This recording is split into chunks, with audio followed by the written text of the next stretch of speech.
¿Es acaso bíblico tener una lista de miembros en la iglesia? Con el pasar de los tiempos, más y más personas nos han hecho saber que es de su desagrado y es de preocupación para ellos el hecho de que en la iglesia Palabra Viva tengamos una lista de miembros y practiquemos la membresía bíblica. Algunas personas nos han hecho saber que esto les parece una práctica que está fuera de la Biblia, una práctica que trae un espíritu formalista a la iglesia, es decir, preocupado por reglas estrictas que no son parte de los mandamientos de Dios. Y de hecho, algunas personas se han rehusado a entrar en la membresía de la iglesia por estas mismas acciones. Algunas personas lo ven como algo que va en contra de la libertad y de la sencillez del Espíritu Santo. Y por eso en este video quiero hablar un poco de esta pregunta para abordar esta preocupación que tienen algunas personas. La pregunta ¿es acaso bíblico tener una lista de miembros en la iglesia? Que es básicamente lo que definimos como membresía. Definir las personas que forman parte de la iglesia. Y la pregunta ¿es acaso bíblico tener una lista de miembros en la iglesia? Y para responder a esta pregunta tengo dos ideas. La primera idea es que es bíblico tener una lista de viudas. ¿Cómo lo sabemos? En Primera de Timoteo capítulo 5, la palabra de Dios dice que la viuda sea puesta en la lista solo si no es menor de 60 años, habiendo sido esposa de un solo marido, que tenga testimonio de buenas obras, si ha criado hijos, si ha mostrado hospitalidad a extraños, si ha lavado los pies de los santos, si ha ayudado a los afligidos y si se ha consagrado a toda buena obra. En este pasaje vemos que Pablo le daba una instrucción a Timoteo de que incorporara en la lista de viudas solamente a ciertas mujeres que tenían estas características piadosas. Sin embargo, lo que quiero señalar al leer este pasaje es que en efecto en tiempo de los apóstoles había una lista de viudas. Había una lista de viudas. Y por lo tanto sabemos que se tenía una lista. En aquel tiempo ya había una lista, por lo menos de las viudas. Y mi pregunta es, si había una lista de las viudas, estas personas que rehúsan estar en la lista de miembros de la iglesia, ¿se molestarían si nosotros le preguntáramos, acaso si usted llena los requisitos, le molestaría que la incorporemos en la lista de viudas? Por supuesto que no, esa persona diría muchas gracias, gracias por tomarme en cuenta. Y lo que quiero preguntar es, si a esa persona no le molestaría estar en la lista de viudas, ¿por qué le molestaría estar en la lista de los miembros de la iglesia? ¿Por qué si es válido tener una lista de las mujeres mayores que califican para estar en esta ayuda regular de la iglesia?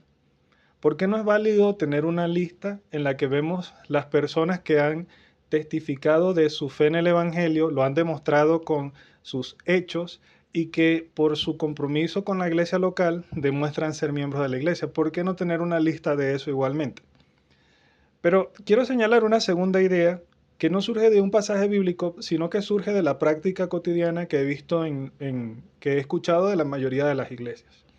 Quisiera preguntar esto. La segunda idea que quiero traer para señalar que en efecto es, o sea, es legítimo y es necesario y no se puede dejar de tener una lista de miembros. Obligatoriamente hay que tener una lista de miembros en una iglesia. La segunda idea que quiero traer no es un argumento bíblico, no es un argumento que yo diría que es contundente, pero hace muy evidente que hay que tener una lista. Y el argumento es este. ¿Alguna persona se molestaría porque digamos que es necesario tener una hoja de Excel o alguna lista de las ofrendas que recibimos para llevar una contabilidad o tener una idea de lo que ha ingresado en ofrendas a la iglesia? ¿Acaso eso es malo? ¿Acaso alguien protestaría en contra de eso, de que se tenga una lista de las ofrendas que se ha recibido? Por supuesto que no, eso es algo necesario para llevar un registro y para tener una sana gestión de las finanzas de la iglesia. Y nadie protestaría contra eso, nadie diría que eso va en contra de la libertad del Espíritu Santo. Es decir, anotar lo que se recibió ponerlo en algún lugar, en manos de hermanos de mucha confianza y distribuirlo de acuerdo a la lista de las viudas y de los necesitados y de los otros gastos. Eso es algo práctico y es algo que las iglesias que conozco lo hacen. Entonces, si se puede tener una lista de las finanzas, ¿por qué no se debe tener una lista de la iglesia? ¿Por qué no se puede tener? Lo mismo aplicaría para cosas como tener un inventario de los objetos que posee la iglesia, si ese es el caso. Entonces, lo que quiero decir es que no entiendo por qué tenemos oposición a tener una lista de miembros si tenemos listas para otras cosas que usamos en la iglesia, siendo los miembros más importantes que las cosas, siendo los miembros la esencia de la iglesia, siempre siendo los miembros la iglesia. Esa sería mi segunda idea para responder a esa pregunta de si acaso es bíblico tener una lista de miembros. Y una tercera idea es mi argumento central en este video.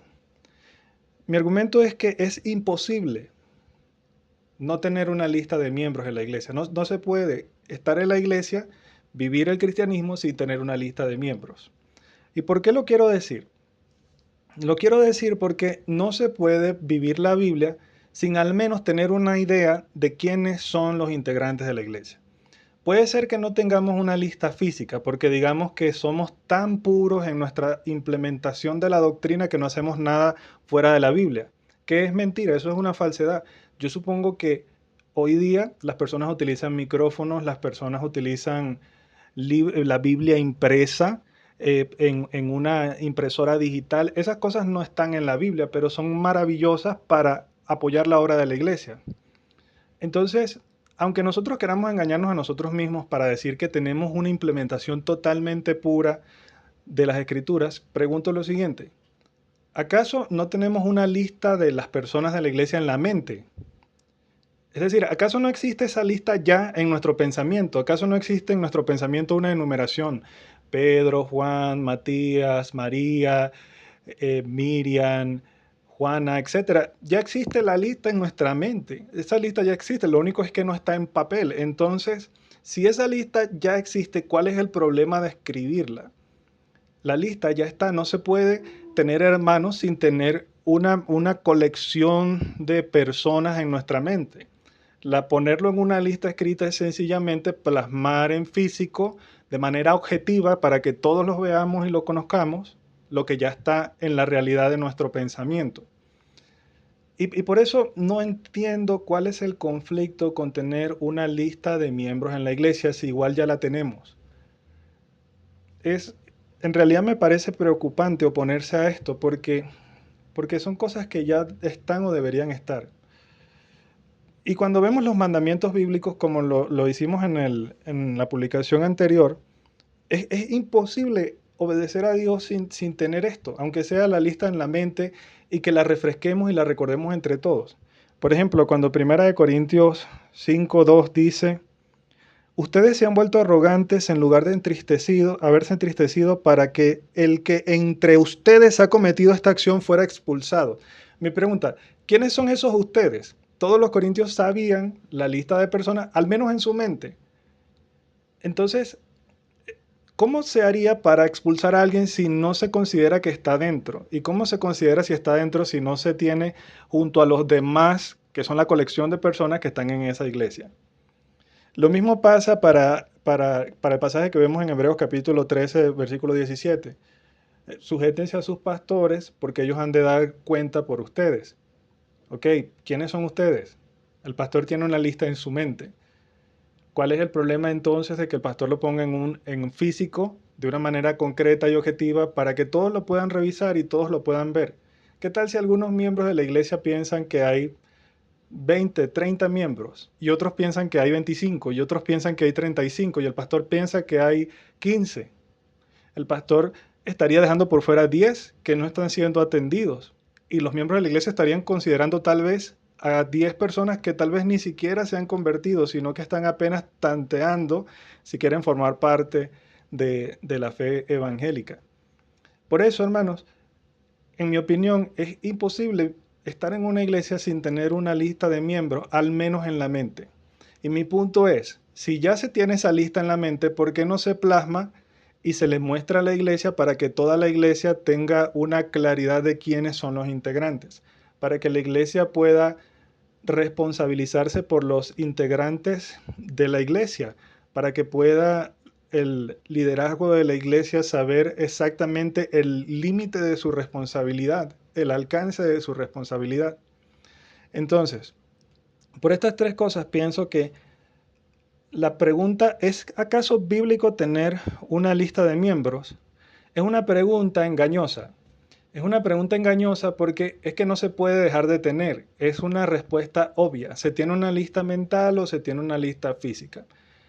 Entonces, es una pregunta que no tiene una respuesta de sí y no, pero la respuesta, cuando vemos la práctica y cuando vemos el precedente bíblico de la lista de viudas, es evidente. Siempre se tiene una lista de miembros, solo que se tiene de manera mental o de manera física, objetiva y visible y verificable por todos los miembros de la iglesia. Entonces, que Dios nos ayude con estas cosas y lo más importante, más allá del debate, que el Señor nos ayude a tener a nuestros hermanos en nuestro corazón. Si la lista nos ayuda, utilizarla para las oraciones, para recordarnos unos a otros y para construir una comunidad sana en el Evangelio. Que Dios les bendiga.